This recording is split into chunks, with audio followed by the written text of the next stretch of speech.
Yani gece geldi, zil çaldı, oğlum kendi elinde gitti, kapı açtı.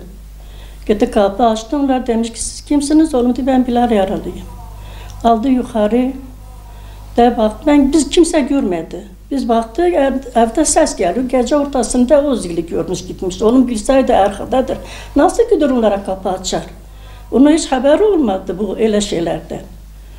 Sonra ben kapı açtım, baktım 2 kişi üstünde oturuyor.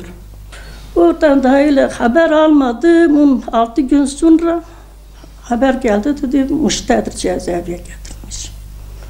Burada gittim, Muş'tan gördüm. Muş'tan sonra Bitlis'e geldi, götürdü 1 ay sonra. 1 ay sonra ben daha gitmedim, gitti. Ben Mart'tan gittim, bilmiyorum Mayıs'tır, yani Nisan'dır, orası tam hatırlamıyorum. Kızım, kaynım gitti. Gitti de Bilal demiş ki ola bu gece ben daha yeni İskender'den gelmişim. 2,5 ay sonra 1 hafta daha beni götürmüşler.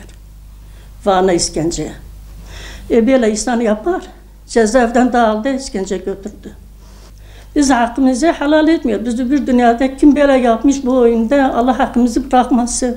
Bu FETÖ'nün oyundur, kimin oyundur? Yani biz çok çektik. Biz her gün ağlıyor, her gün içimiz yanıyor. Babası ölmüş, oğlum ölmüş. Hiç oğlum bir yerde nasıl hiç kimseyi görmedi. Allah onların başına inşallah nasıl bize gelmiş, onlar bize yapmış Allah. İlk defa oğlum ceza almış. Ben de Allah'ım bu hakim, bu savcı. Allah bunlar oğluma ceza vermiş. Onun çocuklara bir şey başına gelmezse onun başına gitsin. Çünkü çocukların günahı yok. Ama onlara bir dua biz etmişler. Hepimizi el kaldırmışlar. Çok zordur. Ya bizimki hiç uçak kaldırdı, İstanbul'u bombaladı, yok. Gitti bir karakolu bombaladı, yok. Kimi öldürdü? Gitti ki birin yolu kestiler, yok. Bizimki ne yapmış? FETÖ'ler içine girmişler. Bizim çocukların üstüne şu koydular. Onlar çekildi, onlar kendi elinde uçak aldı, İstanbul'u bombaladı oğlum. Ben oradaydım. Onları niye çıkartıyor? Onları bir sürü çıkarttılar. Ne onların suçu yok, bizimki tek vardır. Biz bu hükümeti halal etmiyor. İster başbakan olsun, ister cumhurbaşkanı olsun. Hak haktır. Gitmiş camide Kur'an ders vermişler. Ne yaptı? Ne yaptı hadi. Ben FETÖ'cüler hepsi bir dua ediyorum. Belki bazıları suçu yok, şeyleri yoktur, içindedir. Ama kim yapmış onlara, onlar çeksin arkada. Bu sefer inşallah olacak. Bu sefer olmadı da ne zaman olacak?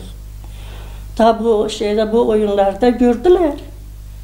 Ta bu sefer çıkartması zaten daha nasıl olacak? Allah hakkımızı bırakmasın. Benim için çok yanıyor. Biz daha adalete bekliyor olma. Adalet olmadı ne olacak? Daha her şey adalettedir.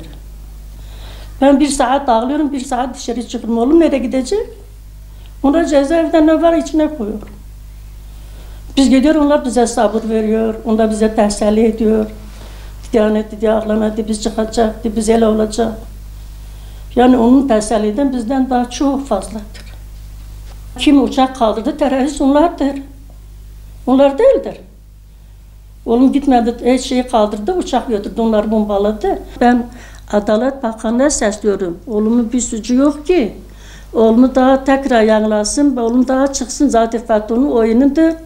Daha oğlumu, onlar yarısı kaçmış, yarısı cezaevindedir. Onlar biliyor, hakimi, savcıları, oğlumu ceza vermiş, hepsi cezaevindedir.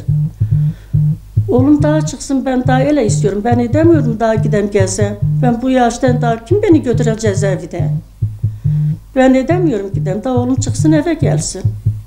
8 Şubat'ta inşallah daha son bulsun. Herkes çocuklarını inşallah gelsin eve, anasını babasını görsün. Daha bu zulüm, bu şeyi inşallah Allah daha kaldıracak. Biz kimse daha İslamlara böyle inşallah daha bir şey göstermez. Kim yapmış onların başına gelsin. Bizim ele başıma ele oldu. FETÖ'cü inşallah hakkımızı Allah ondan alacak.